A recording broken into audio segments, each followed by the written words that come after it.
खबर उज्जैन से। Popular front of India PFI, इसके 15वें स्थापना दिवस पर जगह जगह पीएफआई के झंडे लगाए गए हैं और नागौरी, उज्जैन के नागौरी मोहल्ले में भी इसका, आपने नागौरी मोहल्ले का जिक्र बहुत पहले भी सुना होगा। कई विवादित मसलों का गढ़ नागौरी मोहल्ला रहा है। यहां एक सभा का आयोजन भी किया गया। कार्यक्रम के लिए इंदौर, देवास और आसपास की जगहों से PFI, popular front of India के कार्यकर्ता यहां पहुंचे थे। इस तरह के फोटो आए हैं। उसके बाद पुलिस महकमा, खुफिया विभाग ये अचानक से सक्रिय हो गए हैं। गौरतलब है कि यूपी में पीएफआई से जुड़े 2 लोग पकड़े गए हैं। इनके पास से विस्फोटक मिला था।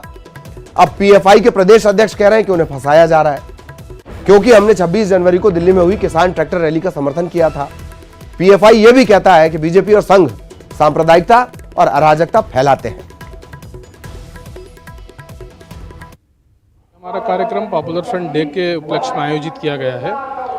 ये आज 17 फरवरी है। ये 17 फरवरी 2007 को पॉपुलर फ्रंट की स्थापना हुई थी बेंगलोर में। तब से लेकर अभी तक 14 साल हो गए। हम लोग हर साल सेलिब्रेट करते हैं प्रोग्राम को।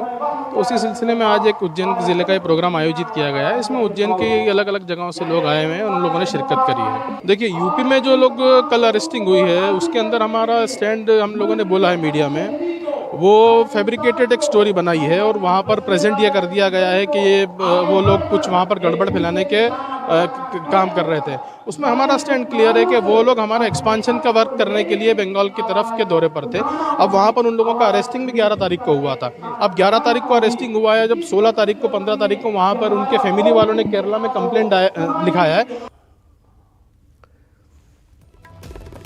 तो ये आपने सुना, क्या कुछ कहना है पीएफआई के जो पदाधिकारी, उन्हें भी आपने सुना। और बीजेपी और संघ अराजकता, सांप्रदायिकता फैलाते हैं। यूपी में जो पकड़े गए वो बेकसूर हैं। हर आरोपी जब पकड़ा जाता है तो उसके जो समर्थक हों या उसके जो परिजन हों या उसके जो सगे हों, वो यही कहते हैं कि उन्हें बेकसूर फंसाया गया है, फैब्रिकेटेड किया गया है।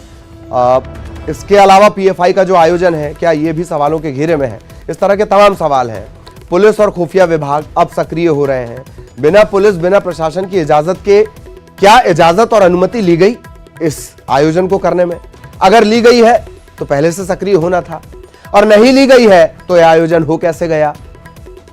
बाबा महाकाल की नगरी, जिसकी सुरक्षा अपने आप में बेहद महत्वपूर्ण है, विश्व प्रसिद्ध महाकाल की नगरी में ऐसा आयोजन हो जाए और उसके बाद पुलिस और खुफिया विभाग बाद में सक्रिय हो, तो फिर तो आप सवालों के घेरे में आएंगे ही। दिल्ली पुलिस की कार्यप्रणाली से क्या उज्जैन पुलिस कुछ सीख ले रही है? यह भी एक बड़ा सवाल रहेगा।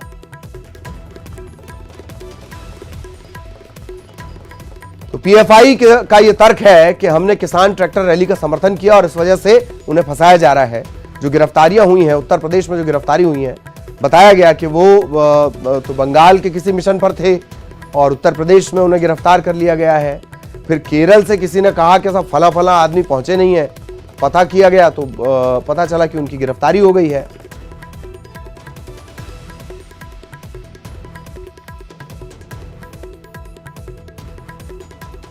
उज्जैन का नागौरी, ये जो इलाका है उज्जैन का नागौरी, इससे पहले भी यहां पर कई किस्म के आयोजन हुए जो विवादों में रहे हैं।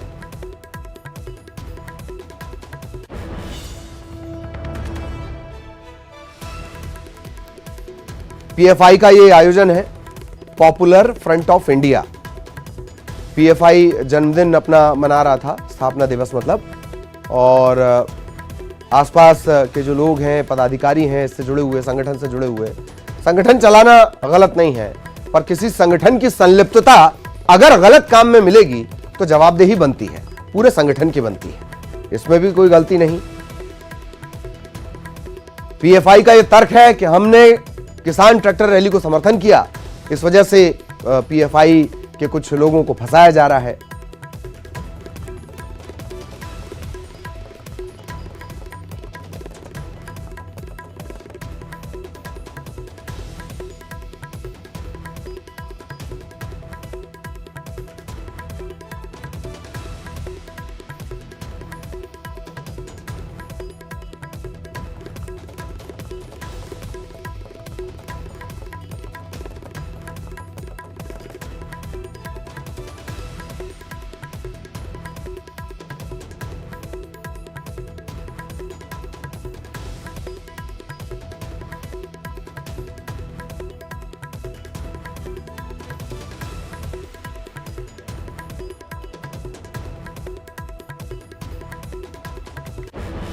किस तरह का ये आयोजन था।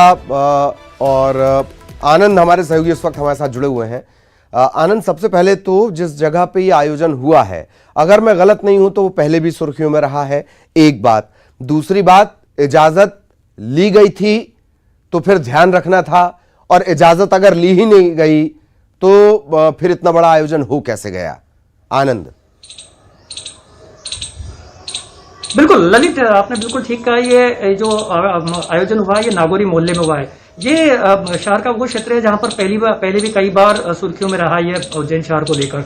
और जहां ये आयोजन किया गया था, हालांकि पुलिस के जो आला अधिकारी हैं उनसे हमारी बात हुई, उन्होंने कहा कि इस आयोजन की उन्होंने बकायदा जो है परमिशन ली, और परमिशन लेने के बाद ही इतना बड़ा आयोजन कर रहे हैं। तकरीबन 9 से 9:30 के बीच में ये आयोजन शुरू हुआ था, और सैकड़ों की संख्या में यहाँ पर लोग पहुंचे थे। और ऐसे में ये पर्चे बांटे गए हैं जो कि संघ और बीजेपी के खिलाफ थे। वही किसान, जो किसान आंदोलन में जो किसान मारे गए थे, उनके लिए 2 मिनट का मौन भी रखा गया है। तो फिलहाल ये जो सब कुछ आयोजन हुआ है ये जो है पुलिस की निगरानी में रखा गया था। हालांकि खुफिया विभाग अलर्ट पे था।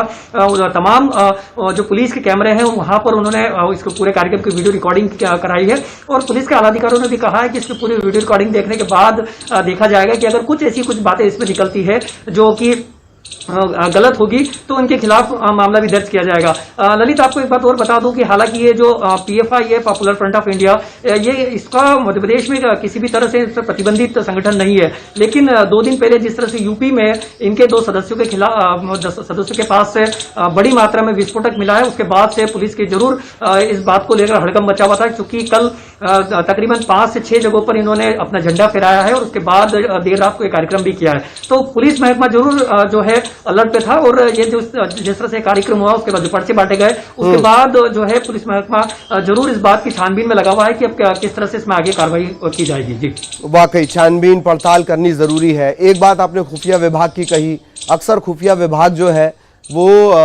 घटना, हादसे, दुर्घटना, इसके बाद एक्टिव होता है। रहा सवाल यूपी पुलिस का, वो इतनी अति सक्रिय है कि उसे वारदात से पहले पता चल जाता है कि वारदात होने वाली है।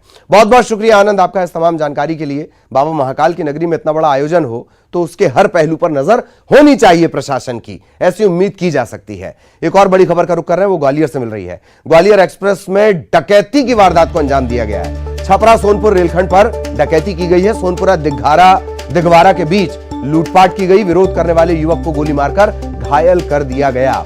ग्वालियर एक्सप्रेस में अपराधियों की करतूत से हड़कंप है, जाहिर तौर पर हड़कंप होगा।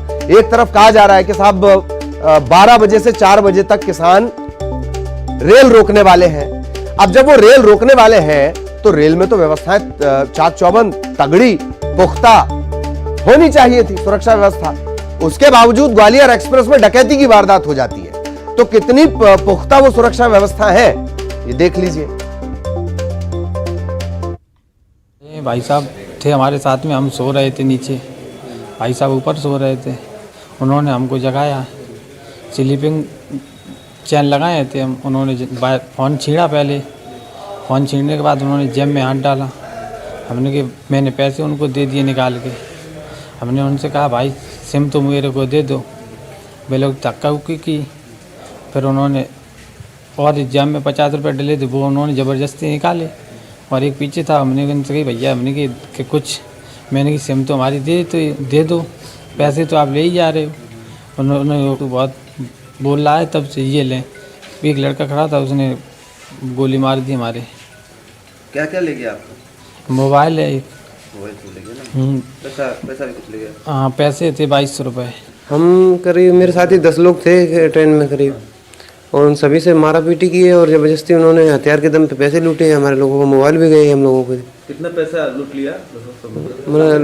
लगभग 2-3 हज़ार के समथिंग था सभी के पास। उन दो व्यक्ति का मोबाइल भी गया है इन लोगों का। 10 मोबाइल लिया? मतलब मेरे ग्रुप से तो 2 लोगों का मोबाइल गया है, और भी लोगों को मोबाइल छीन के ले गए वो ज़बरदस्ती। क्या नाम है आपका? मेरा नाम अपनीश है। घर कहाँ है? इटावा।